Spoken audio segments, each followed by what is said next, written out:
మనమైతే ఇప్పుడు 1700 సంవత్సరాలు చరిత్ర కలిగిన ఆలయం దగ్గరికి అయితే వెళ్తున్నాం. పాండవులు వచ్చినట్లు చాళక్యులు అనే రాజులు నిర్మించినారు. నమస్తే friends, welcome to the Jambuvan YouTube channel.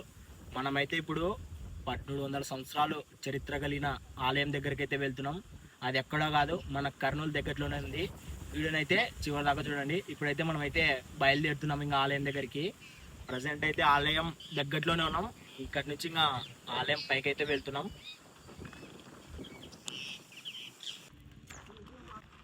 ఆలయంలోకి అయితే వెళ్తున్నాం. జగన్నాథ్ గట్టు పైన ఉన్న ఆలయం సంగమేశ్వర శ్రీ రూపాల సంగమేశ్వర స్వామి దేవాలయంలోకి అయితే ఇప్పుడు పోతున్నాం. దర్శనం చేసుకుందాం ప్రశాంతంగా.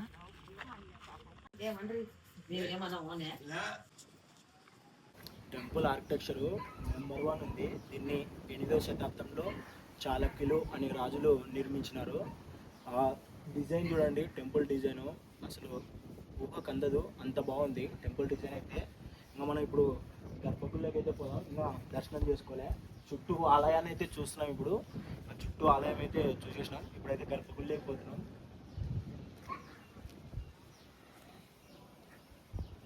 చాళక్యుల ఈ 8వ శతాబ్దంలో అయితే జగన్నాథ్ గట్టునైతే ఒక అందమైన కట్టడం అని చెప్పొచ్చు.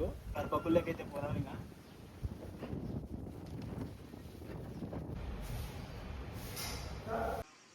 శ్రీ రూపాల సంగమేశ్వర స్వామి దర్శనం అయితే పూర్తి చేసుకున్నాం. ఇక్కడ విగ్రహం శివుని అనమాట ఉండేది. ఈ ఇంతకుముందుకు ఇది సంగమేశ్వరంలో ఉన్నట్టయితే పురాణాలు చెప్తున్నాయి. అక్కడి నుంచి శ్రీశైలం జలపాతం వచ్చినప్పుడు మునిగిపోతుందని చెప్పి ఇక్కడికైతే తరలించినారు 1984లో. అయితే ఇక్కడ మళ్ళీ రీబిల్ట్ చేయడం జరిగింది టెంపుల్ని. అది పురాణాల ప్రకారం. ఇక్కడికి కొన్ని కథల ప్రకారం పాండవులు వచ్చినట్లు, ధర్మరాజు ఇక్కడ ఈ శివలింగాన్ని ప్రతిష్ఠించినట్టు కూడా చెప్తున్నాయి పురాణాల ప్రకారం. అది ఈ టెంపుల్ యొక్క కంప్లీట్ హిస్టరీ. ఇంకా డెప్త్ చాలా ఉంది. సింపుల్గా అయితే ఇంతే. ఇక్కడి నుంచి అయితే మనం ఇక్కడే టెంపుల్ వెనకనే అభయ ఆంజనేయ స్వామి విగ్రహం అయితే ఉంది.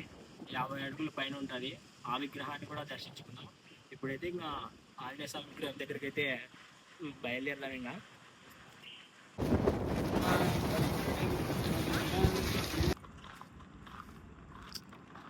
మనం అభయ ఆంజనేయ స్వామి విగ్రహం ఎదురుగా అయితే ఉన్నాం. జగన్నాథ్ గట్టు పైన ముందు దర్శనం అయితే చేసుకుందాం.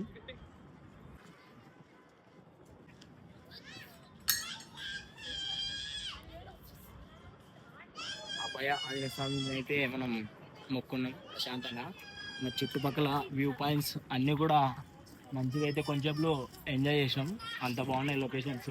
ఇలా చూడండి, చుట్టూ చూస్తే కర్నూలు మొత్తం కనపడుతుంది, సగం కర్నూలు పైన. అంత బాగుంది వ్యూ పాయింట్ అయితే. వీకెండ్స్లో ఫ్యామిలీస్తో పాటు వచ్చి అయితే ఇక్కడ మంచిగా అయితే ప్రశాంతంగా అయితే ఉండొచ్చు. అట్లే ఆంజనేయ స్వామి దర్శనం చేసుకుంటూ వ్యూ పాయింట్ చూసుకుంటూ చాలా మంచిగా అయితే ప్రశాంతంగా అయితే గడిపి వెళ్ళిపోవచ్చు. అంతే ఫ్రెండ్స్, జగన్నాథ్ గట్టు యొక్క కంప్లీట్ ట్రావెల్ వ్లాగ్. ఈ వ్లాగ్ నచ్చినట్టయితే మీ ఫ్రెండ్స్ అండ్ ఫ్యామిలీకి షేర్ చేయండి. అలాగే మన ఛానల్ని సబ్స్క్రైబ్ చేసుకోండి. ఎవరైనా వేరే ఊరు వాళ్ళు, మీ ఫ్రెండ్స్ కానీ మీ ఫ్యామిలీస్ కానీ ఈ గట్టు గురించి, ప్రశాంతమైన ప్లేస్ గురించి తెలియని వాళ్ళు ఉంటే ఈ వీడియోని వాళ్ళకి షేర్ చేయండి. అంతే ఫ్రెండ్స్, నెక్స్ట్ వీడియోలో మళ్ళీ కలుద్దాం. బాయ్.